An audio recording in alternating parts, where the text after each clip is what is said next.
Okay. It's a 12-hour ride and it's worse from my back kasi yung aking procedure is on my spine, no? So it's worse. Okay. Mas matindi yung mahabang biyahe because it takes 12 hours to travel from the Netherlands to Austria. Sir, if you don't mind, ano po yung sinasabi po ninyong dalawang procedures na ginawa sa inyo dyan sa the Netherlands? Both surgeries. One on the spine, one diagnostic on the scalp. Okay. At lahat po yun, sinagot nga ng gobyerno ng Netherlands because of the university. Well, oo. In fact, the last one was only a day before my flight. Kaya nga nagtataka ako, bakit naman sila nagpupumilit? Kasi naman kahit sino naman na common carrier, papakitaan mo ng medical certificate of a surgeon that just performed surgery yesterday, talaga namang hindi ka papayagan lumipad. Pero, kamusta po kayo? So ako naman, di sige, susunod ako sa inyo, sumunod ako sa kanila, pero alam ko naman ang mangyayari talaga namang, kaya nga merong ini-issue na medical passport na tinatawag, it's for the airline to decide if they want to undertake the risk. And of course, the airline said, hindi po pwede. Pero kamusta ang pakiramdam mo, attorney? You know, they're very good here. At ako talagang minsan naiiyak ako nung nakita ko nga yung how they implement universal healthcare.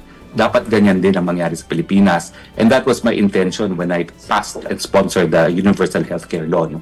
Para lahat, kahit kaano kang kahirap, kahit kaano kayaman, wala nang mamamatay dahil lamang sa kahirapan. The health service here in the Netherlands is simply fantastic. And we should never stop aspiring to have the same kind of health system here sa Pilipinas. Attorney, kung balikan ko lang yung asylum nyo, no? Kung sakaling mag-grant yung asylum nyo, depende po ba yun kung nagpina-process po sa Netherlands ay dun po kayo mananatili? Or kung dun sa Austria, dun din kayo mananatili? Kung sa Austria ay pa-process? Well, alam mo naman dito sa EU, there's freedom of movement.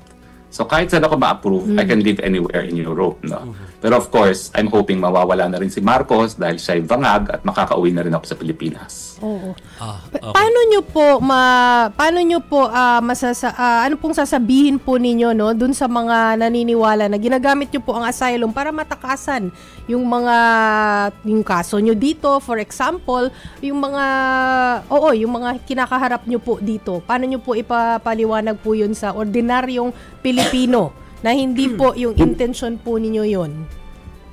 Hinaharap ko po ang lahat ng kaso ko sa Pilipinas. Nakabinbin po ngayon sa Department of Justice ang aking petition for review para mabaliwala yung sinampan nilang kaso na non-bailable. Kung hindi po ako magwagi sa Department of Justice, ay dudulog ko po yan sa Court of Appeals. Wala po akong tinatakasan, hinaharap ko po lahat. Okay.